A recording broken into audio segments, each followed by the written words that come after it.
नमस्कार दोस्तों, आप देख रहे हैं सनवाल एजुटेक यूट्यूब चैनल। दोस्तों बात करेंगे राजस्थान अर्धवार्षिक परीक्षा 2025-26 का 11वीं क्लास का हिस्ट्री के पेपर के बात करेंगे, यानी कि इतिहास का पेपर आंसर सहित 24 नवंबर को आपके एग्जाम होने वाली है। तो बात करते हैं हिस्ट्री के पेपर के बारे में।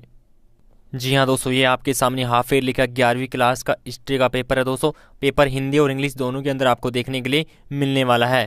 तो सेक्शन ए के अंदर बात करते हैं। पहले क्वेश्चन में पूछा क्या है, दक्षिणी मेसोपोटामिया में किस प्रकार के विभिन्न शहर उभरे हैं। तो पहला क्वेश्चन में डी ऑप्शन क्या हो जाएगा, राइट आंसर हो जाएगा सभी के सभी। नेक्स्ट आता है 2 नंबर क्वेश्चन में नीचे दी गई जानकारी से राज्य का नाम पहचान होगा। 2 नंबर क्वेश्चन में ए ऑप्शन क्या हो जाएगा, राइट आंसर हो जाएगा। उसके बाद में आता है 3 नंबर क्वेश्चन। यहाँ पे लिस्ट 1 और लिस्ट 2 दे रखी है, तो इसको क्या करना होगा, मिलान करना होगा। तो इसमें क्या हो जाएगा, ए ऑप्शन क्या हो जाएगा, राइट आंसर हो जाएगा 3। पहले के अंदर 3 जाएगा, फिर यहाँ पे 2 के अंदर 1 रहेगा, फिर आपका 2 के अंदर रहेगा, फिर लास्ट वाला 4 के अंदर रहने वाला है। तो इस प्रकार इसको मिलान करना होगा।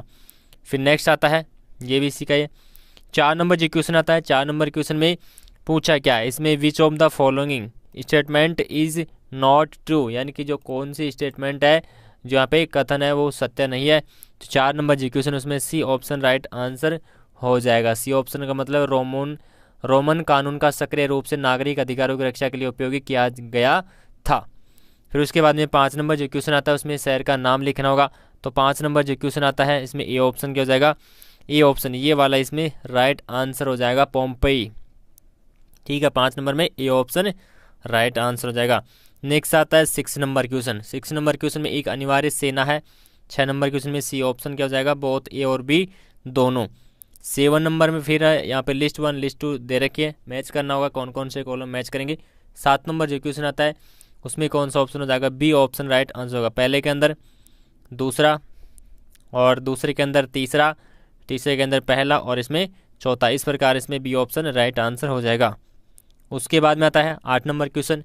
8 नंबर जो क्वेश्चन है इसमें पूछा क्या है, निम्नलिखित कथन पर अपने विचार करें और सही विकल्प चुनना होगा। तो 8 नंबर क्वेश्चन में क्या हो जाएगा दोस्तों, यहाँ पे 8 नंबर क्वेश्चन में हो जाएगा डी ऑप्शन क्या हो जाएगा, बोथ 3 और 4 इसका राइट आंसर हो जाएगा। उसके बाद में आता है 9 नंबर जो क्वेश्चन आता है इसमें पूछा है मंगोल जनजातियों के बाहर 2 समूह के नाम बताना जिस संघ में शामिल किया गया था। तो 9 नंबर में ए ऑप्शन क्या हो जाएगा, राइट आंसर हो जाएगा। नेक्स्ट आता है 10 नंबर क्वेश्चन, यासक शब्द का अर्थ है। 10 नंबर क्वेश्चन में डी ऑप्शन क्या हो जाएगा, राइट आंसर हो जाएगा। उसके बाद में आता है सेक्शन बी 11 से लेके 15 तक क्वेश्चन। इनके जो आंसर आपको स्क्रीन के ऊपर देखने को मिल जाएंगे, बट क्वेश्चन देख लेते हैं हम हिंदी में। 11 नंबर में पूछा इतिहासकारों को मंगोलों के बारे में जानकारी कहाँ से मिली है। 12 में पूछा है मंगोल कौन थे। 13 नंबर क्वेश्चन में उन 2 शक्तिशाली साम्राज्यों के नाम बताना जिन्हें अधिकांश यूरोप पर शासन किया। 14 नंबर क्वेश्चन में पूछा है दिनार क्या है। 15 में श्रम विभाजन से आप क्या समझते हैं। अब बात करते हैं 11 से लेकर 15 तक के आंसर की। यह है दोस्तों आपके सामने 11 नंबर क्वेश्चन और उसका आंसर चीनी, फारसी और मंगोल स्रोतों तथा यात्रियों की वृत्तांतों से मिली है। फिर आता 12 नंबर क्वेश्चन, मंगोल कौन थे। 13 नंबर। 14 नंबर क्वेश्चन का आंसर चांदी का सिक्का था। 15। अब बात करते हैं नेक्स्ट क्वेश्चन के बारे में। सेक्शन सी 16, 17, 18 ये जितने भी क्वेश्चन यहाँ पे दे रखे हैं लगभग इसमें 25 तक क्वेश्चन है। तो एक बार क्वेश्चन देख लेते हैं हिंदी में, फिर इन सभी के आंसर की आपको बताया जाएगी 16 से 25 तक। 16 नंबर जो क्वेश्चन पूछा है रोमन साम्राज्य के संदर्भ में गणतंत्र के बारे में बताना होगा, इसे कब उखाड़ फेंका गया। 17 नंबर क्वेश्चन में ईरान में सार्वजनिक स्नानघर क्यों नहीं थे, रोमानों के मनोरंजन के साधन क्या थे। 18 नंबर क्वेश्चन में चंगेज खान की सेना विविध लोगों का मिश्रण थी, टिप्पणी करना होगा। अथवा के अंदर पूछा चंगेज खान की कुरियर प्रणाली पर चर्चा करेंगे। 19 नंबर में खानाबदोश और कृषि समाजों के बीच संबंधों पर चर्चा करेंगे। फिर आता है रोमन शहर ग्रामीण इलाकों के साथ कैसा व्यवहार करते हैं। फिर आता है 21 नंबर सीनेट क्या थी और रोमन साम्राज्य के संदर्भ में प्रारंभिक गणतंत्र के बारे में बताना होगा। 22 नंबर में बेबीलोनिया के बारे में चर्चा करेंगे। 23 नंबर क्वेश्चन में हालांकि मौर्य राज्य सेना दृष्टि से शक्तिशाली नहीं था, फिर भी यह असाधारण रूप से समृद्ध है, इसका औचित्य सिद्ध करना होगा। फिर इसका 23 नंबर का थम पूछा है मेसोपोटामिया की लेखन प्रणाली और उनकी साक्षरता के स्तर पर चर्चा करेंगे। फिर 24 नंबर क्वेश्चन आता है मारी राज्य में किसानों और चरवाहों के बीच में विरोधाभासी संबंधों पर चर्चा करेंगे। 25 नंबर क्वेश्चन में रोमन साम्राज्य के प्रारंभिक और बाद के साम्राज्य में बीच में अंतर बताना होगा। बात करते हैं इनके आंसर के बारे में। यह दोस्तों आपके सामने 16 नंबर क्वेश्चन और उसका आंसर। फिर आता है 17 का आंसर, 18 का आंसर,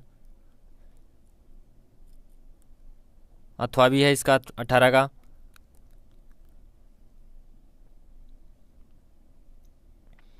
19 नंबर, 19 का आंसर, 20 नंबर, 20 का आंसर, 21 नंबर, 21 का आंसर, 22 नंबर, 22 का आंसर, 23 नंबर, 23 का आंसर, 24 नंबर, 23 का अथवा,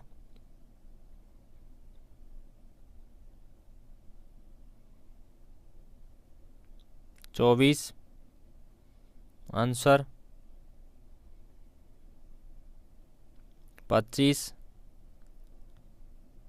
का आंसर।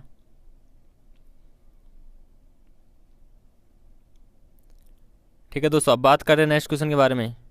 नेक्स्ट आता है section D, 26 number question. 26 number question ये 5 नंबर क्वेश्चन है। पहला क्वेश्चन पूछा 26 में, मेसोपोटामिया की भौगोलिक विशेषताओं पर चर्चा, प्रत्येक क्षेत्र के महत्व को समझाना होगा। अथवा के अंदर भी पूछा गया इसमें, मेसोपोटामिया के समाज में मंदिर एक महत्वपूर्ण नगरीय संस्था के रूप में विकसित हुई है। मेसोपोटामिया में मंदिरों का विकास कैसे हुआ, मेसोपोटामिया के समाज में मंदिरों की जो क्या भूमिका थी। उसके बाद में यहाँ पे 27 नंबर जो क्वेश्चन आता है, इसमें पूछा क्या है, रोमन साम्राज्य में श्रम विभाजन यानी श्रम प्रबंधन और श्रम नियंत्रण के संदर्भ में कोलुमेला, एल्डर फिलनी और अगस्टिन के विचार बताना होगा। अथवा के अंदर पूछा गया रोमन साम्राज्य में आर्थिक विस्तार की मुख्य विशेषताओं पर एक विस्तार से वर्णन करेंगे। 28 नंबर जो क्वेश्चन आता है, इसमें पूछा क्या है, मंगोलों के राजनीतिक, सामाजिक, आर्थिक पृष्ठभूमि का वर्णन करेंगे। अथवा के अंदर भी पूछा गया है, चंगेज खान की मृत्यु के बाद मंगोल साम्राज्य के विस्तार पर चर्चा करेंगे। चंगेज खान की मृत्यु के बाद उसके परिवार के सदस्यों का क्या मतभेद उत्पन्न हुई है। फिर आता है 29 नंबर क्वेश्चन, मंगोल साम्राज्य के बारे में मार्क्सवादी विद्वानों द्वारा रचित इतिहास लेखन पर चर्चा करेंगे। लिखित स्रोतों की सीमाएं लिखना होगा। उसके बाद में इसमें अथवा के अंदर भी पूछा गया है, रोमन साम्राज्य की सामाजिक, राजनीतिक, आर्थिक स्थितियों को समझाने के लिए किस प्रकार के स्रोत हमारी सहायता करते हैं बताना होगा। फिर आता है 30 नंबर क्वेश्चन, इसमें जो मानचित्र दिया गया उसमें बताना होगा, मेका हो गया, मदीना, समुद्र, मिस्र, टर्की। अथवा के अंदर दे रखा है पलस्तीन, उरक, बेबीलोन और निशापुर, हेरत होगा। ठीक है दोस्तों, तो ये पेपर क्या हो चुका दोस्तों, यहाँ पे कंप्लीट हो चुका। तो लाइक शेयर सब्सक्राइब जरूर करें। धन्यवाद।